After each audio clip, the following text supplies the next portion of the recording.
রোগী পাঠিয়ে কমিশন খাওয়া জায়েজ আছে কি?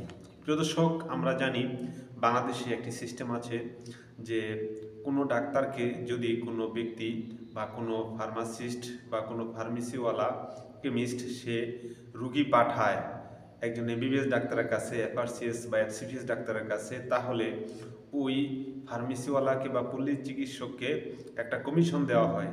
এখন এই রুগী পাঠিয়ে পল্লী চিকিৎসক বা ফার্মাসিস্ট যে ওষুধের দোকানদার, সে কমিশন খেতে পারবে কি? যে টাকাটা তাকে ওই ডাক্তার পার্সেন্টেজ হিসেবে দিয়ে দেয়। এই রুগী পাঠিয়ে ডাক্তারের কাছ থেকে কমিশন নেওয়া, এটা ইসলামী শরীয়ত মোতাবেক জায়েজ নেই, এটা সম্পূর্ণ নিষিদ্ধ, এটা করা যাবে না।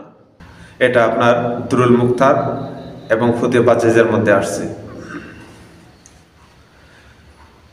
মসজিদের জায়গায় বসবাস করা যাবে কি? গোরস্থান বানানো যাবে কি?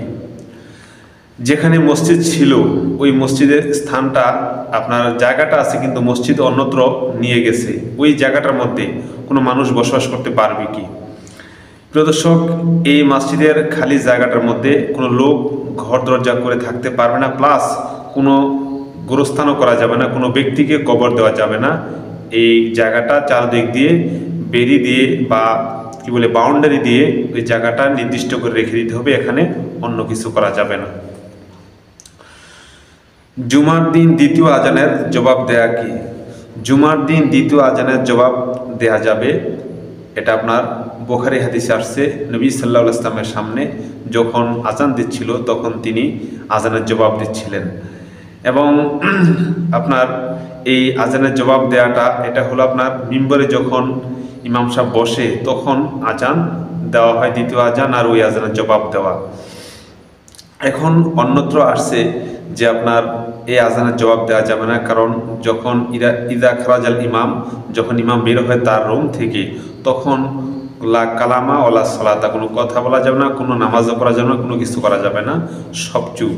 তাহলে এখন এই হাদিসের প্রেক্ষিতে এটা বোঝা যায় যে দ্বিতীয় আজানের জবাব দেওয়া যাবে না। কিন্তু দুটি হাদিসে আমরা যদি তুলনা করি তাহলে এটাই প্রমাণ হয় যে ইমাম বের হয়ে যখন মিম্বারে বসবে, বসার পর যখন খুতবা শুরু করবে, খুতবা শুরু করার পর থেকে কোনো নামাজ, কোনো কথাবার্তা বলা যাবে না, এই কথাটা সহিহ, এই কথাটা সকলের এটার মধ্যে মত প্রকাশ করেছে। কিন্তু যখন ইমাম বের হবে তখনই আপনার সব কিছু বন্ধ, এই কথাটা নিয়ে মতানিক করেছে এবং এটার হাদিসও আছে। সেই জন্য আপনার যখন ইমাম সাহেব মিম্বারে আপনার বসবে তখন দ্বিতীয় আজান দিলে ওই আজানের জবাব দেওয়া যাবে। শীতের রাতে বাচ্চার ঠান্ডা লাগবে ভয়ে মায়ের তায়াম্মুম করা যাবে কি?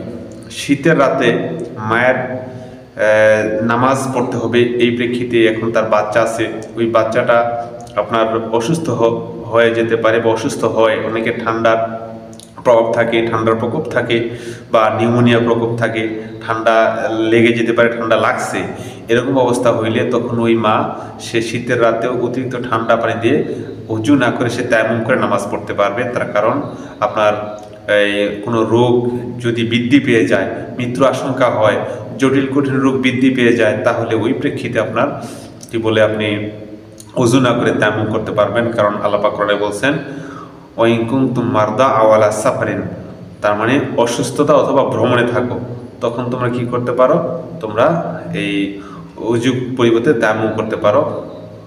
ওয়াইন কুনতুম মারদা ওয়ালা সাফারিন আও জাহাদু মিনাল গায়তি আও লামাসতুমুন নিসা, তখন তোমরা কি করতে পারবা? এই তায়াম্মুম করতে পারবা। কোনো মহিলা নামাজ পড়তেছে এই অবস্থায় কোনো পুরুষ আসলে নামাজ ছেড়ে দিবে কি? না, কোনো মহিলা নামাজ পড়তেছে এই অবস্থায় পুরুষ আসলে নামাজ ছেড়ে দিবে না। তার কারণ আপনার নামাজ ভঙ্গের যেই কারণ আছে, এই 19টা কারণের মধ্যে এখানে নেই যে পুরুষ আসলে মহিলা নামাজ ভঙ্গ হয়ে যাবে আর সে নামাজ ছেড়ে দিবে। বরং সে আপনার পর্দা নামাজ পড়ার যেই সতর বলা হয়েছে, সতর ডাকার জন্য মহিলাদের যে সতর, এই সতর পরিপূর্ণ পালন করে, পর্দা পরিপূর্ণ রক্ষা করে সে নামাজ পড়বে, তার নামাজ হয়ে যাবে। আর যদি সে সতরের মধ্যে ত্রুটি করে, যে সতর ঢাকা ফরজ, তাহলে তার নামাজ ভঙ্গ হবে, ফরজ তরক হয়ে যাবে। এছাড়া কোনো পুরুষ আসলেও তার নামাজ ভঙ্গ হবে না।